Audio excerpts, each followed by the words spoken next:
Our species has always been considered a nuisance amongst the stars. We weren't expert fighters, we weren't brilliant scientists, we were traders. We would trade anything and everything. The art of the deal-making and breaking is something we had refined over thousands of years. The concept of giving your word was foreign to us. You couldn't eat it, you couldn't wear it as a hat, what good was it? It was too late we realised the importance the other races put into this concept. But it was too late, the damage was done. We were considered liars and cheats, barely accepted into the core systems, and always treated with suspicion or outright malice. Finding the humans was a boon for our species. They were relatively low technology-wise, but they had discovered how to split the atom. Our technology is considered at least 100 years out of date by galactic standards, but to the humans it was a marvel. They gave up large masses of their natural resources in exchange for out-of-date star charts and old phase drives. They spread at a rate that was staggering. They had established a large colony on their fourth planet, and fledgling colonies on several of the more hospitable moons throughout their system. It was a golden age for both our people, a time of unparalleled cooperation. The humans were nearly as deceptive as we were. They were our greatest allies and our worthiest foes in the art of negotiation and trade. Then the wars began. An insectoid species known as the Nutari came to the conclusion that there was finite space and inevitably conflict would arise over the colonizable worlds. They struck first. The core worlds went to war. Inevitably, the other insectoid species sided with the Nutari, whose mentality was one of total annihilation. They did not require colonies immediately, so a planet could be scourged of life and given hundreds of years to recover. Whole species were wiped out. Billions died. Our worlds and the humans' fledgling empire was insulated from this violence.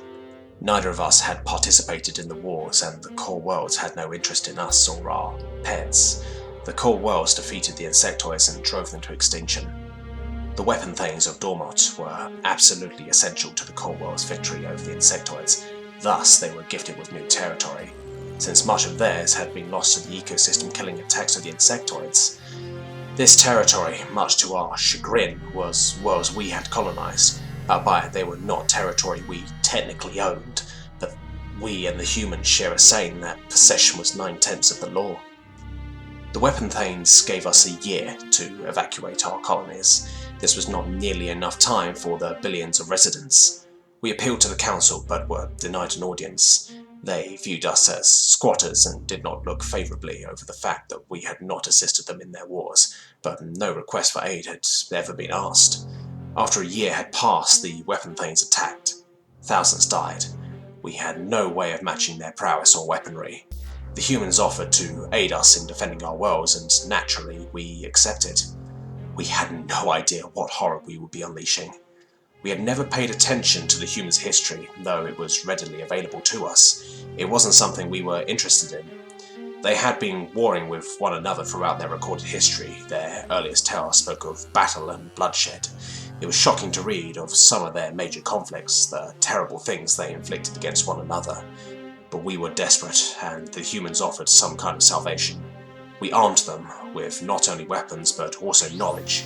We had never been so foolish as to provide the humans with information on advanced weaponry. It was a bargaining chip we always held away from them. The humans had always been brilliant when it came to adapting and improving existing technology. With weaponry, it was like nothing we had seen.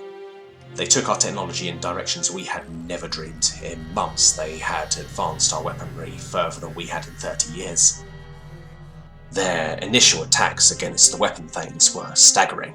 They committed thousands of their own people and millions of credits in what they called probing attacks, merely to see what the response would be. This taught humanity one thing, that they were still greatly outclassed technologically. It took 10 of their heavy cruisers to destroy a single Weaponthane capital ship. The humans had a simple solution.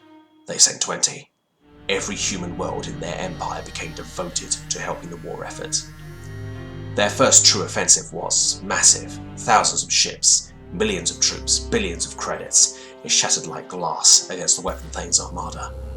We begged the humans to stop, that we couldn't bear to see what they were doing to their people to assist a race that was not their own.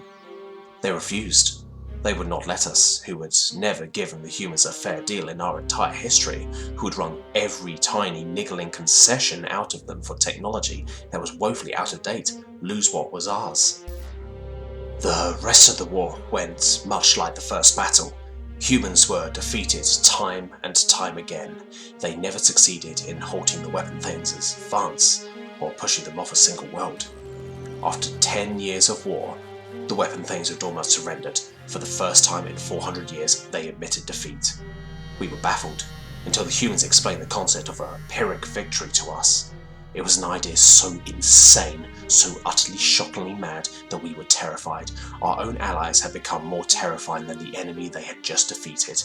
With everything they experienced and suffered at the hands of the Weaponthanes, we expected genocide on an unprecedented level. Again, the humans shocked us. They made their hated enemy a protectorate in exchange for some of the humans' own colony worlds. The Weaponthanes, the technology and the knowledge was used to push humanity far beyond us. This was shared freely with us. They submitted a motion for us to join the council and rammed it down the core world's throats, for who would oppose them? They had defeated the most effective military in the known galaxy and were still on a war footing. What was the most shocking was how easily they reverted back to the simple explorers we knew them as. They returned to their homes, beat their swords into plowshares, and with their new technology continued to explore the galaxy. Now they serve as a warning to the rest of the galaxy, an unspoken threat to what will occur if they were to waken a sleeping giant and fill him with a terrible resolve. Rex Delphin, 4th Ambassador to the Sol System.